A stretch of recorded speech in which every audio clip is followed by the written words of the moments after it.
Community First Bank in Forest is committed to education in the Forest area and is proud to support Forest Elementary in today's News 6.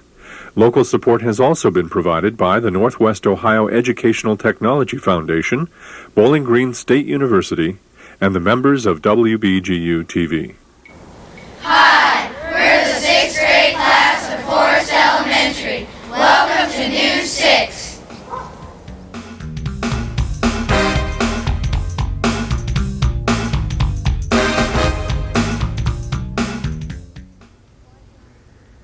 Hi, I'm Jamie Kinn from Forest Elementary School. Welcome to News 6. With today's first story, here's Tiffany Justice. Have you ever wondered where your drinking water comes from? We talked to Kenton Quint at his water treatment plant to know more about how the water you drink is purified.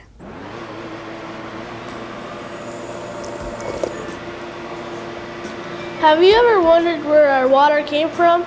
Well, I did. We're here at Forest's water treatment plant. Where does our drinking water originally come from?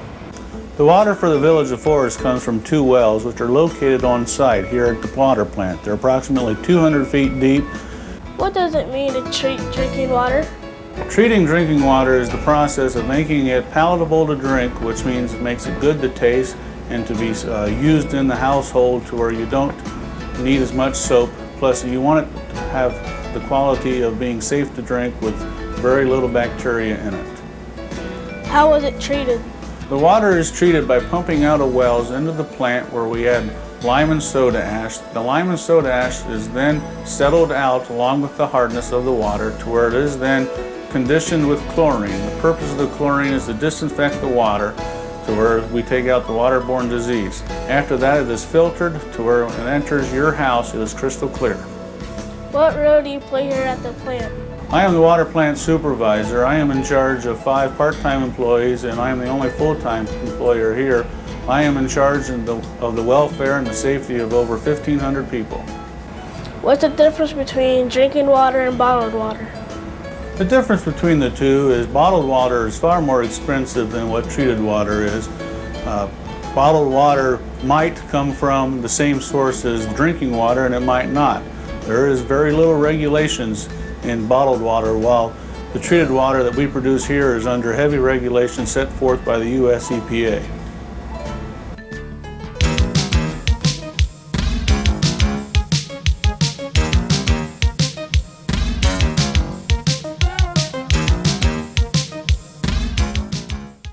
Thank you, Paul Quint, for telling us how our drinking water is treated. Today's News 6 story is produced by the 6th grade class of Forest Elementary School. Our school is in the town of Forest, which is 60 miles south of Bowling Green. It was founded in 1854 and has a population of 1,594 people. Our next story is about a grandfather who collects tractors. Not toy tractors, but real ones. Norman Phillips restores antique tractors so they look brand new. Does he still use them for farming? Brian Phillips gives us more details. Hi, my name is Brian Phillips. I'm here today talking with my grandpa, Norman Phillips, about antique tractors. When and why did you start collecting tractors? Well, since I was a kid, raised on a farm, and my grandfather and father farmed, and I turned out to be a farmer, and I developed a great interest for tractors, so I started collecting John Deere tractors since that's the first tractor that we owned. How many antique tractors are in your collection? Well, Brian, right now we have these 3 tractors that we have completely reconditioned, and at one time we had probably about 12, 14 in this building, and so we cleaned a lot of them out and we sold a bunch of them. Some of them went for parts and some of them went to other people that wanted to restore. What do you do with the tractors besides farming? We take the tractors to shows, steam shows, tractor shows, and we just run them around the farm here just for the fun of it, I guess, and just something nice to look at. What's your favorite tractor model and why? My favorite tractor model would be the John Deere H. 1942, that was the first tractor that my dad and granddad bought, and so that's still my favorite. Thank you, Grandpa.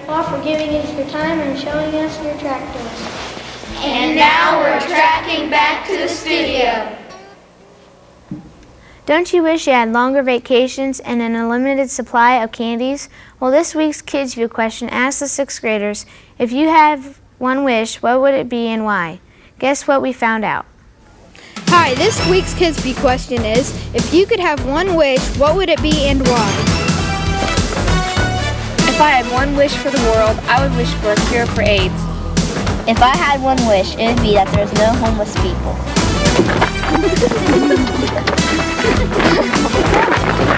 If I could have one wish, it would be for there to be no world pollution, so it would be a healthier place to live. Our final story today goes inside a factory that makes spare parts for racing cars. It takes a lot of teamwork to put together a finished product. As we shall see in this story, Ethan Hoy gives us a closer look at Buckeye Machine Company. Hi, my name is Ethan Hoy. I'm here interviewing my dad, Rick Hoy, about Buckeye Machine Company. What type of business is Buckeye Machine Company in?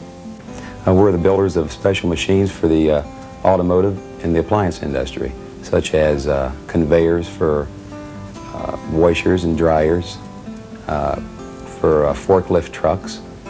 How and why did Buckeye Machine get started? Its owner, Mr. Marshall, just had a vision in 1969 to open his own machine shop. And it started with 5 employees, and he's grown to this today. We understand that Buckeye Machine is a family business. What role do they play? Well, Kathy, which is my wife, she's in accounting, and me, I'm Ray's son, and I manager of the machine shop. What role does Buckeye play in the Indy 500? Well, we build the gauging to check the aerodynamics of the Indy 500 cars. What's the secret to a small town company becoming a big time success? Well, being in a small town, everybody knows everybody, and we employ people from Forest, and everybody works together as a team effort. And with the town people working here, we try to give back to the village, and such as we donate to the Little League baseball, the soccer league, the new sport field house at the high school, and even the midget football league. This week in Critics Corner, the 6th grade class of Forest Elementary selected The Sign of the Beaver by Elizabeth George Spear. This novel is about the strong friendship that develops between Matt and a teen after Matt and his father move to the wilderness. The friendship develops when a teen teaches Matt to appreciate American Indian culture. That's all for this week's show. Thanks for watching. Be sure to tune in next week when the 6th grade class of Lincoln View North Elementary visits News 6.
Community First Bank in Forest is committed to education in the Forest area and is proud to support Forest Elementary in today's News 6.